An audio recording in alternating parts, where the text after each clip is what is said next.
Bienvenidos, bienvenidas de regreso aquí a la sala de clases de Academia de Emprendedores. Soy Leo Meyer y de inmediato te dejo con la profesora Carolina Rojas. Ella lidera este taller de ventas y hoy tiene un tremendo tema como es normalmente que lo haga. Profe, bienvenida. Gracias, Leo. Muchas gracias. A ver, yo siempre quise traer este tema, de verdad que sí, siempre lo pensé y estoy muy contenta porque yo creo que vamos a resolver varias dudas que se nos generan a nosotros. Uno, como la mirada del emprendedor, ¿no es cierto?, que es el que tiene que contratar un comercial, un vendedor o vendedora, y otro del punto de vista del vendedor también, porque cuáles son las condiciones mínimas que tiene que exigir en ese contrato, por ejemplo. Claro. Entonces, si te parece, vamos de inmediato presentando a nuestro invitado. Sí, ¿bueno? Feliz. ¿Quién es? Leo, él nos acompaña, es Emilio Copaitic Aguirre, es socio de Copaitic y Asociados. Además, fíjate una cosa, él es el creador del Derechopedia, que es una especie de Wikipedia, pero de derecho laboral. Me llamó mucho la atención, Emilio, eso. Y especialista en licitación y negociación estratégica. Así que él nos va a ayudar con la respuesta a estas tantas preguntas que tenemos. La verdad que no son muchas, Emilio, no te preocupes. Sí. Bienvenido, Emilio. No tenemos mucho tiempo. Hola, Carolina. Muchas gracias por la invitación. Un gusto. Confirmar solamente el sitio derechopedia.cl. Sí, derechopedia.cl es una Wikipedia chilena. Voy a entrar de inmediato. Pero esa no es la página web oficial de él, porque tú además tienes tu página web, ¿cierto? Sí, esa es como una, digamos, página libre de acceso para todo el mundo de información de derecho laboral. Pero mi página de mi oficina es copaitic.cl. Perfecto, copaitic.cl, perfecto. ¿Alguna otra red social aparte de tu página web? En LinkedIn nos movemos bastante, en Facebook también, en Derechopedia. Sí, generalmente, sí, LinkedIn, Facebook. Perfecto, ok. Si te parece, entonces vamos con la primera preguntita. Perfecto, a lo que venimos. Y va directo. Cuando un emprendedor o emprendedora contrata a un comercial, a un vendedor, porque necesita que lo ayuden con sus ventas, ¿qué es lo primero? Y de acuerdo a la experiencia tuya, porque tú asesoras, si bien es cierto, a empresas, pero además ayudas a muchos trabajadores, ¿no es cierto? ¿Cuál es el primer gran error que se comete tradicionalmente, Emilio? Acá el primer gran error que diría yo es como pensar que como que todo va a salir bien y hay que ir adelante y no preocuparse mucho y las cosas se irán haciendo en el momento. Y es lo que pasa normalmente con los emprendedores cuando no se asesoran o no quieren asesorarse o piensan que al final no es necesario hablar con un abogado, que pueden hablar con un contador y el contador les puede armar la oficina y seguir adelante. Entonces, en ese sentido, diría yo que para contratar a trabajadores, lo primero que habría que leer en sí o buscar en internet sería lo que se llama la nulidad del despido, la ley Busto, que fue la ley que creó el señor o los diputados Busto y Seguel en los años 90. ¿Ya? ¿Qué pasa cuando no están bien pagadas las cotizaciones? Y eso es como el primer punto específico o cuál sería el problema que se genera. Ya, tú dirías, ese es el número uno, el number one, el típico. El no pagar cotizaciones. Sí. Y si yo te pidiera el segundo, ¿cuál sería? Es que va de la mano con lo que decía Leo al principio, que es el tema de la prueba, el contrato a prueba. Que mucho sale el contrato a prueba como que va a estar el trabajador a lo mejor un mes, 3 meses a prueba y después le hacemos el contrato para ver cómo le fue. Entonces, en ese sentido, se contratan a los vendedores, se les paga comisiones, no se aprovisiona bien porque al final lo que él venda, la comisión hay que pagarla al mes siguiente y a veces no se tiene caja. Claro. Y ahí se empiezan o se subpagan las cotizaciones o cuando no tienen contrato no se le pagan las cotizaciones derechamente y después se generan los problemas en cuanto a las demandas porque no está todo en regla. Emilio, ¿y ahí cuál sería el consejo? ¿Un contrato, por ejemplo, al tiro un contrato a 3 meses? ¿Un contrato definido? Yo soy de la idea, por lo menos cuando se parten sobre todo con comisiones y cosas así, tener, digamos, la idea de que la empresa probablemente no vaya bien los primeros 6 meses. Ya hay que contratar a la persona. El contrato, por lo general, yo creo que mensual. O sea, para hacerle el primer contrato, plazo 1 mes, pero con contrato. Okay. Y ver cómo funciona la persona y cómo se le paga. Y luego vendría la renovación y tener presente que también es una sola renovación. No hay 2 renovaciones. A la segunda renovación pasa indefinido. Ah, buen dato. Ya si se despide, no se despide por plazo. Perfecto. O sea, ahí hay otro error clásico, que se hacen los contratos a plazo. El contrato a plazo 1 mes, 2 meses. Ajá. Después se le dice, listo, hasta acá llegamos. Y no se le hace carta de despido o a veces no se le hace finiquito si es que tiene, por ejemplo, más de 1 mes. Y llegan las demandas, porque al final igual hay que hacer una carta de despido cuando se contrata a plazo. Ya. Te adelantaste, de hecho, en las preguntas, en la próxima pregunta que te quiero hacer, que justamente viene con eso. ¿Qué debe quedar sí o sí bien escrito en el contrato de un comercial, de un vendedor? ¿Cuál es esa cláusula, esa condición que no se te puede olvidar? Y que si hago específicamente a los vendedores que ganan con comisiones, Ajá. lo que tiene que estar muy claro es qué comisión, cuánto gana, cuándo se paga, cómo se devenga, cuándo nace la obligación de pagarle por la comisión. Porque a veces se hace esto y se olvida, por ejemplo, y esto pasa muy seguido, que se hacen las liquidaciones de remuneraciones, se entregan las liquidaciones de remuneración a final de mes como corresponde, pero no viene un anexo. Hay un artículo, el 54 bis, que establece que si es que yo gano comisiones, a mí mi empleador me tiene que pasar un anexo que me diga específicamente, mira, vendiste tanto, así que por esto, que tiene que estar en el contrato, se te va a pagar este monto. Y a veces uno ve las liquidaciones del trabajador y solamente viene como ya bono o comisión y aparece el monto, pero no viene este anexo. Incluso hace poco salió una sentencia que decía que el autodespido era válido, igual un poco exagerado, pero el autodespido era válido si es que no se le entregaban estos anexos. Ese anexo. Solo el anexo, que es la Anexo explicación de por qué ganaste detallando. lo que ganaste. Al principio nombraste varias condiciones. Muy rápidamente, ¿las podemos repasar? Dijiste que tenía que estar considerado la forma en que se van a devengar las comisiones, el porcentaje de comisión. ¿Qué otra cosa? ¿Qué otra consideración? Lo que señalaba yo al principio, que al final las reglas son normales en todos los contratos, solo que cuando se pagan comisiones, la idea es que el trabajador sepa específicamente por qué se le está pagando. ¿Por qué? Porque muchas veces pasa algo, ocurre algo que uno dice ya, pero es que sí, la persona vendió, pero al final el cliente nuevo de nosotros no nos pagó. Entonces yo Por eso ejemplo, te lo descuento. eso es muy común. Claro, muy común. y eso no es legal. Porque No puedes descontar. No, del trabajador no depende si la empresa vende o no vende. Es decir, digamos, ¿por qué gana la comisión? Se tiene que quedar establecido. Y después, ¿qué pasa después con ese cliente? Claro. En ese sentido, no es problema del trabajador.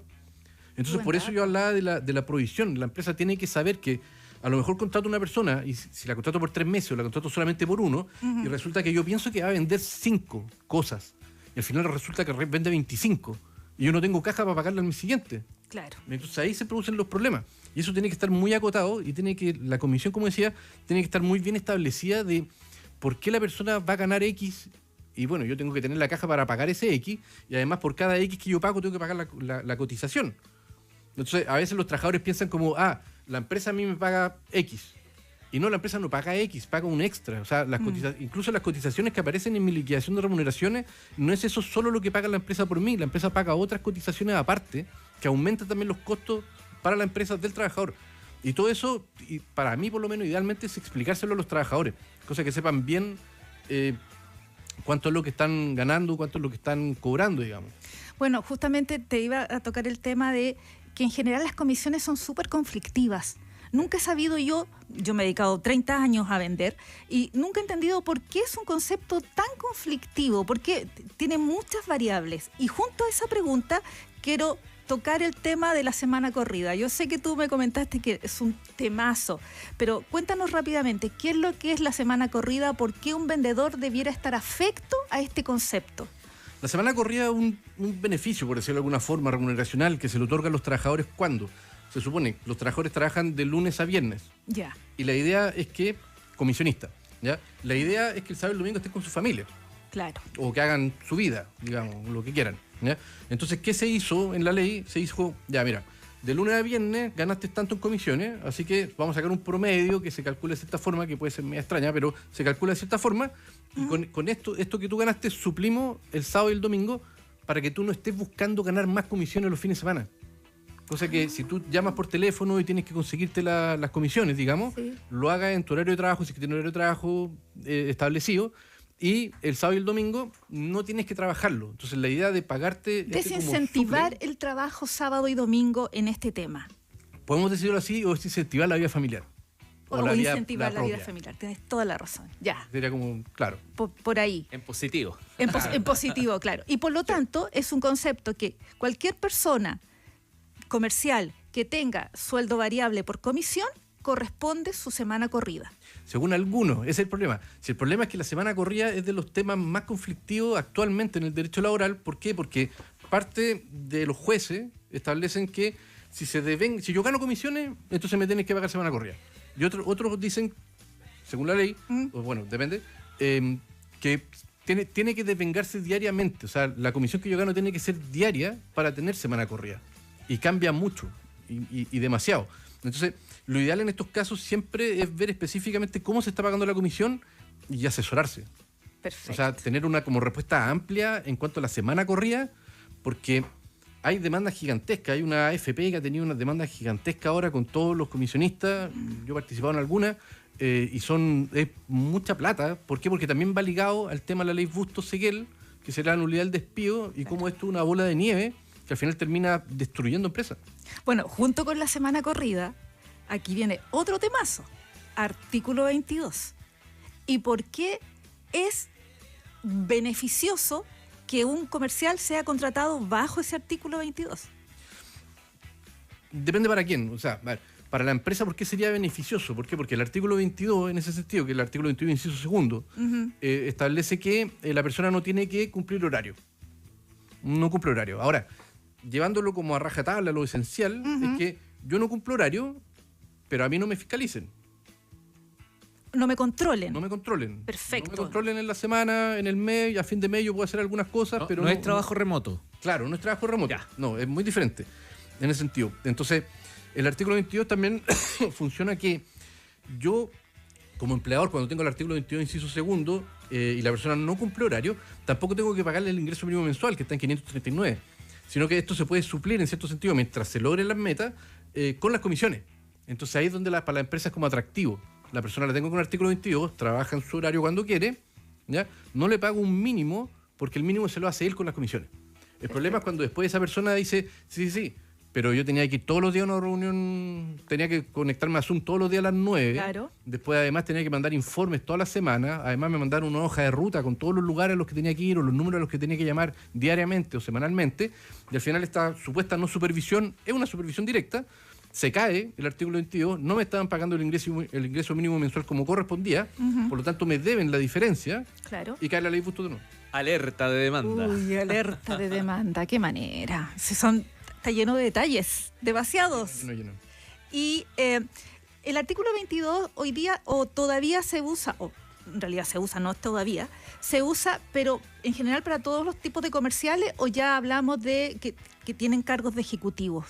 La verdad es que el artículo 22, después de la reforma que hubo el año pasado, antepasado, se redujo completamente. Y en ese sentido, el artículo 22, yo diría que es para gente que realmente no tiene supervisión y que si uno lo mira objetivamente, viéndolo así como funciona la gente, es muy, muy poca. Perfecto. Y los riesgos de tener a alguien con artículo 22 cuando no tiene artículo 22 son muy altos, por lo mismo, porque al final como se le paga menos de lo que realmente se le debió haber pagado, hay un desfaz o un subpago en las cotizaciones y cae la ley Bustos de nuevo. Perfecto. Y ya terminando, Emilio, porque se nos fue el tiempo, porque ha sido muy interesante de verdad el tema, si tuvieras que darnos un solo consejo a nosotros y a la audiencia, a todos los emprendedores y emprendedoras que nos están ahí mirando y escuchando, y que venden con un comercial o una ejecutiva con comisión, ¿qué les diríamos? La verdad es que el mejor consejo que se puede dar en ese sentido, y es como de perogrullo, es simplemente asesorarse. Y tienen que asesorarse para partir, o si ya están haciéndolo, tienen que ir y conseguir un abogado que ojalá sea especialista en derecho laboral y preguntarle cómo están mis comisiones, me pueden revisar los contratos, el reglamento interno y poder revisar todo eso, porque al final son detalles tan pequeños por los que a veces se caen. Por ejemplo, como yo hablaba de la ley Bustos, para contextualizar en sí, la ley Bustos significa que si yo despido a alguien y sus cotizaciones no están bien pagadas, por ese motivo, inicialmente, porque les pagaba menos de lo que correspondía en cuanto al monto, por lo tanto la cotización era menor cuando le transfería más plata, digamos, que es la típica. Claro. ¿Ya? Como te pago el sueldo base y las comisiones te las transfiero por fuera, en negro. Esas comisiones hay que pagarlas y hay que imponer por ellas. Entonces, cuando despiden a una persona y esas imposiciones no están pagadas, ¿ya? Cae la ley Bustos. ¿La ley Bustos qué significa? Que desde que yo separo al trabajador de sus funciones, desde que lo despido, hasta que yo pago esa diferencia de cotizaciones, que a veces tengo que esperar a que el juez la determine, que puede pasar 1 año, 2 años, yo le debo un sueldo por cada mes que pasa. Como ficticio, pero que al final es una bola de nieve que te aplasta. Y incluso hay jueces, hay una jueza en Valparaíso que jubiló hace poco, que partió con la reforma, que ella decía, a mí el problema, voy a parafrasear, no me acuerdo bien cómo lo decía, pero decía, a mí el problema de la ley Bustos es que yo la tengo que aplicar porque es ley de la República. Claro. Pero lo que ocasiona la ley Bustos es que el emprendedor muere y el trabajador por lo mismo se queda sin nada. Exacto. Porque no le van a pagar. Y perdemos porque la todo. empresa muere. Y perdemos Entonces, todo, sí. lo mejor es tratar de llegar a un acuerdo, que la empresa pueda pagar y que el trabajador... Pero lo mejor es obviamente, asesorarse con cualquier abogado y buscar, y el internet está lleno. Y se pueden hacer por Zoom, se hacen ahora o presencialmente. Yo puedo entregar un dato de uno, ¿no? Yo me lo voy a jugar nomás. Puedes conectar con el especialista en Derecho Laboral, Emilio Copaitich Aguirre, socio en Copaitich y asociado. Oye, súper buena la clase, te pasaste de verdad, Clarita. Tremenda. Muchas gracias. Y nos vamos a quedar ahí mirando derechopedia.cl. Exacto. Profe Carolina, muchas gracias también por la tremenda clase A del ti, día de Leo. hoy. Que estés súper A ti, bien. Leo, y a ti, Emilio, también. Muchas gracias. Muchas gracias.